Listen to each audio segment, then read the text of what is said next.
I created this channel to encourage others as well as myself to remove self-doubt and to stop making excuses for not achieving our own goals. If it's you that won't let you be great, then go, yo.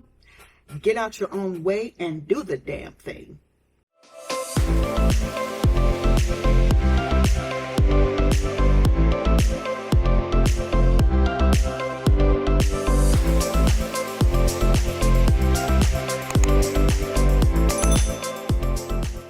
Hi everyone, it's Michelle, and I'm here with part 2 of my self-publishing journey.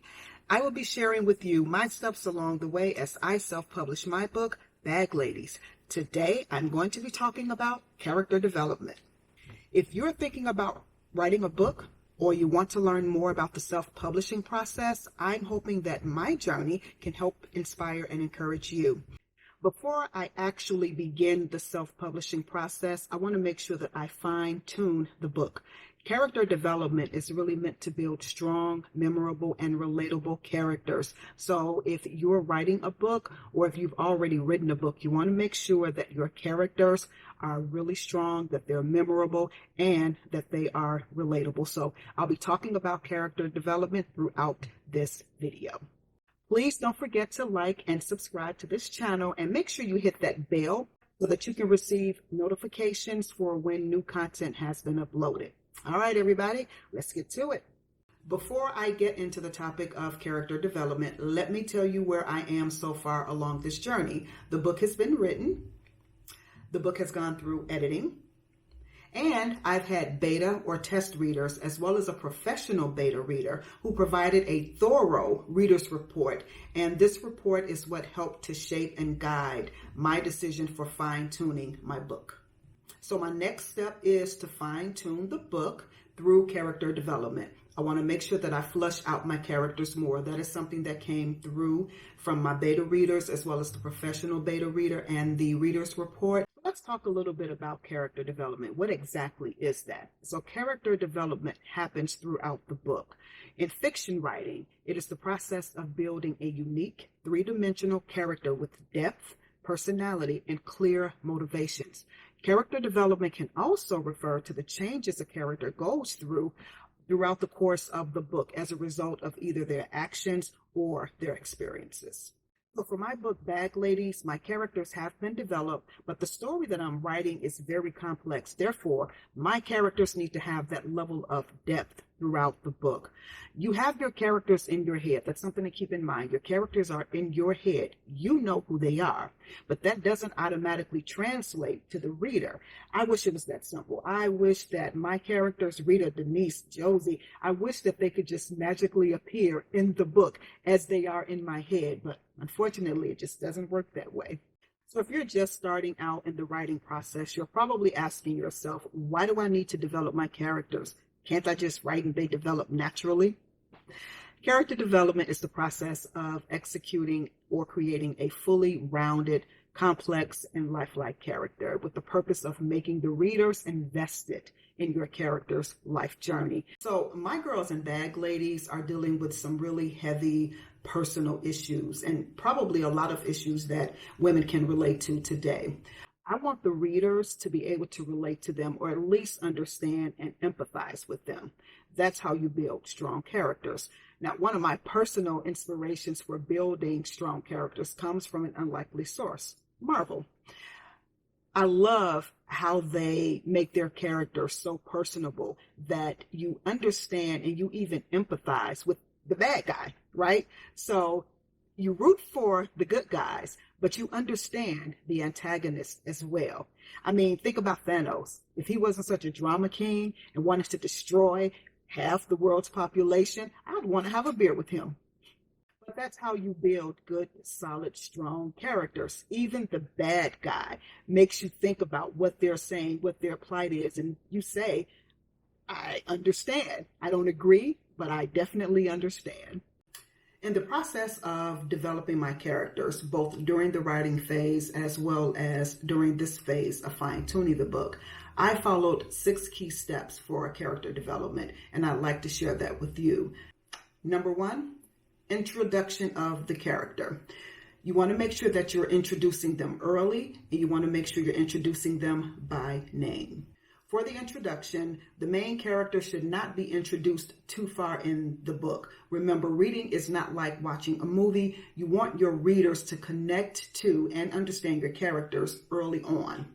This may seem like an obvious one, but naming is very important. You want to make sure you name your character so that they're relatable and that name can also give a hint as to their personality.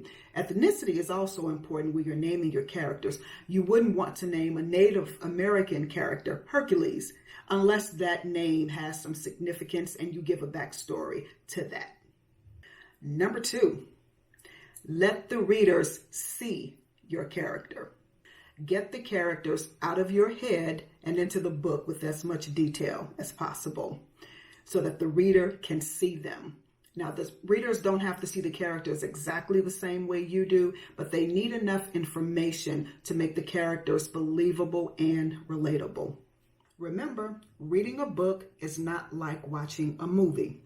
We all know that Idris Elba is fun, no matter what character he plays. But if you were to describe him in a book, you would have to include enough pertinent information so that your readers can see him. You have to act as if the reader has never heard of or even seen an Idris Elba. So some of the information that you want to include is, how old is he? What is his nationality? Does he have scars? Does he have any deformities? Are there any physical imperfections? Not for Idris. But also, what does the voice sound like, and do they have an accent? These details let the reader know who they are liking, who they're rooting for, who they're falling in love with, or who they're even hating. If you have several characters, like I do with Bag Ladies, readers may find it hard to differentiate between them. So make sure you give them a unique characteristic, maybe a specific gesture or saying that sets them apart. Number 3, give the character a backstory. The backstory is everything that happens before the first chapter, but you write it as the story goes because these details inform the reader of who this character is, what makes the character who they are. Here are some of those details that can be included for the backstory. When, where were they born? Brothers and sisters. Whether they attended high school, college, or graduate school. Political affiliations, occupation, best friends, whether they're single, dating, married, what's their worldview, and anything else that's relevant to that character. This is what I'm working on now with Bag Ladies as I fine-tune the book, filling in more of the backstory details for each of the ladies. Number 4, make sure your characters are human, vulnerable, and flawed, but also give them classic, potentially heroic qualities. Again, it's about making them relatable. Even the antagonist has to have a reason for why they did what they did. Number 5, emphasize inner life struggles as well as surface problems. What's going on right now with the character that's obvious to the reader as they're reading, but bring out that thing that's not so obvious and could even point to the root of their issues. This was a big hurdle for me with writing Bag Ladies, and it's what I'm fine-tuning now. My girls have some surface issues that they're addressing, but getting to the root of those surface issues meant digging into their personal lives and exposing some real ugliness and some hard truths. This enhances your character. It's like putting good seasoning in your food. Number 6, and probably most importantly, show and don't tell. Don't tell the reader your character is sad. Show them through the character's behavior and dialogue. Your character will go through a range of emotions on any given day in the book. Show the reader what they're experiencing each time through their actions. Well, that's it for now. Thank you for being a part of my journey, and thank you for watching my videos. Please like and subscribe to my channel, and don't forget to hit the bell to receive notifications when new content is uploaded. Sharing is caring, so don't forget to share with others. I will talk to you soon.